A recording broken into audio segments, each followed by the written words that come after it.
Good to have you with us this morning. Thank you so much for being here. Good morning, Maria. Good to be with you. What are you expecting out of President Biden for his SCOTUS pick?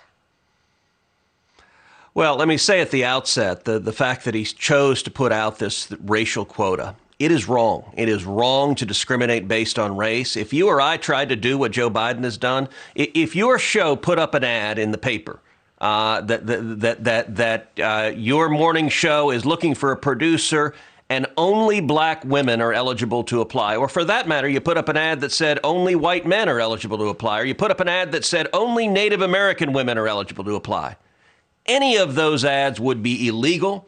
They would violate the federal civil rights law, and you or I would face liability. And yet, Joe Biden, those laws don't technically apply to the president in this appointment, but he is certainly violating the spirit of non-discrimination. If he wanted to search for qualified applicants and find who he thought was the most qualified nominee, and she happened to be an African-American woman, that's wonderful.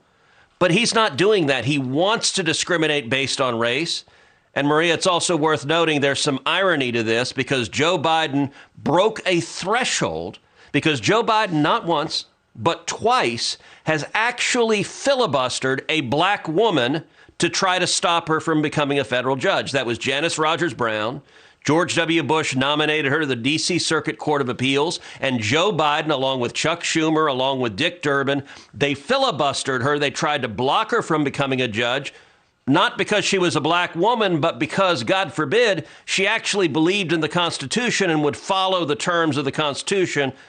What Biden really wants here is a left-wing ideologue, but he also wants to discriminate based on race because the modern Democratic Party supports quotas and they support racial discrimination.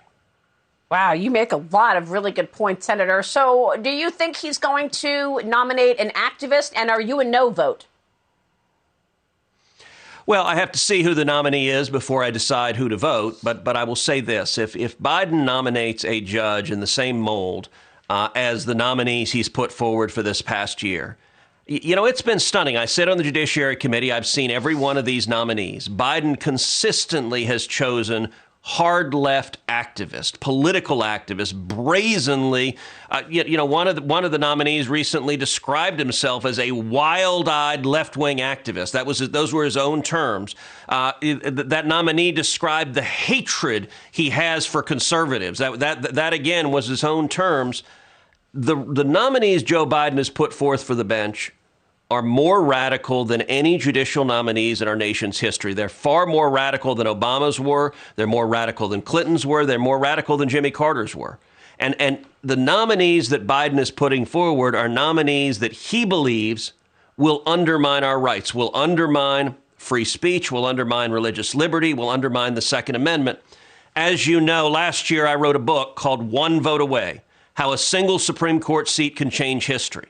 And in that book, One Vote Away, I go through in each chapter our fundamental rights, the rights we cherish, and how landmark case after landmark case was decided 5-4, that a single seat has the power to tip the balance and take away our rights. And sadly, that's what Joe Biden and the Democrats want.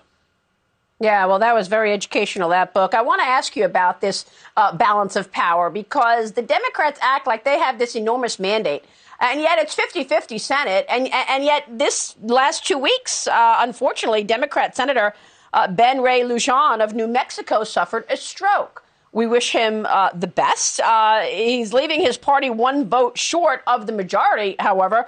What does that mean for the SCOTUS vote if he literally cannot be there physically because of the stroke? Mm-hmm. Well, look, I certainly hope Ben Ray recovers and recovers quickly. Heidi's and my prayers are with him, and it's frightening. He was a young, healthy man, and yet any one of us, we don't know that we will be here tomorrow. I do think the fact that he may be gone for some period of time, it illustrates the point you just made, which is how incredibly precarious this majority is. This 50-50 majority, it is the narrowest mathematical majority possible. If the Democrats actually paid attention to the voters, they would recognize that they don't have a mandate for a radical far-left socialist government. They don't have a mandate for adopting the policies of Bernie Sanders and Elizabeth Warren and AOC, that a 50-50 Senate would call for some reasonableness and moderation. Unfortunately, that's not what Joe Biden and Kamala Harris have done. They've gone hard left, and they're behaving as if they have a 65-35 Senate. And listen, if they nominate a zealot, I hope we see Republicans stand together and defend the rule of law and vote against confirming that zealot. If, on the other hand, they nominate a principled constitutionalist, I would be happy to vote for that judge. But I'll confess, based on the past year and the people Joe Biden's already put forward, I have very little optimism on that front.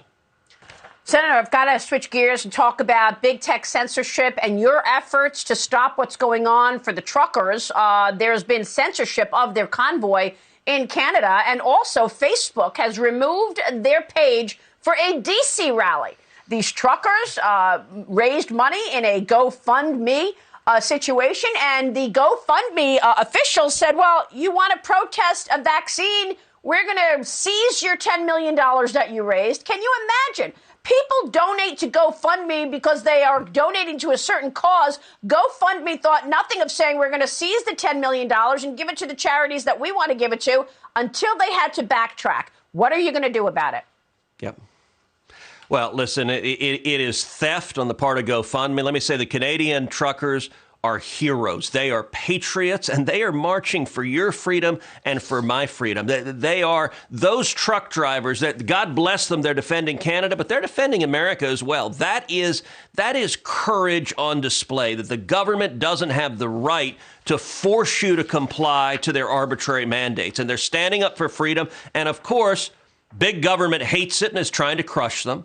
Of course, the corporate media hates it and is trying to silence them. And big tech, you look at what GoFundMe did. People gave $10 million to support the Freedom Convoy because they were so proud of the courage of these truck drivers. And the thieves in Silicon Valley decided, we don't like your politics, so A, we're going to take your money, and then B, we're going to give it to people we like. Listen, if anyone else did that, that is called theft. And so today, I sent a letter to the Federal Trade Commission asking that the FTC open an investigation into GoFundMe into whether they've committed deceptive trade practices, because when people gave money, they gave money under the promise it would go to the Freedom Convoy, not to whatever left-wing political ideology GoFundMe and other Silicon Valley companies support. They are deceiving consumers, and it is wrong. Well, we'll be following this for sure. We will keep on that. Real quick, Senator, before you go, on Ukraine, what is Putin trying to do here? Do you expect him to invade Ukraine? Look, I think Putin, it is likely he will invade within a month. His objective is to reassemble the old Soviet Union, which would be incredibly dangerous for the United States. And Maria, all of this is happening because Joe Biden has shown Putin weakness and appeasement. He gave away the Nord Stream 2 pipeline, which I had authored the bipartisan sanctions that stopped Nord Stream 2, that prevented a Ukraine invasion. And Joe Biden capitulated. He has capitulated to enemies across the globe. He gave Afghanistan to the Taliban. He's trying to give Ukraine to Russia. And he's on the way to giving Taiwan to the Chinese communists. Senator, thanks very much for all you're doing. We will see you soon. We appreciate it. Coming up.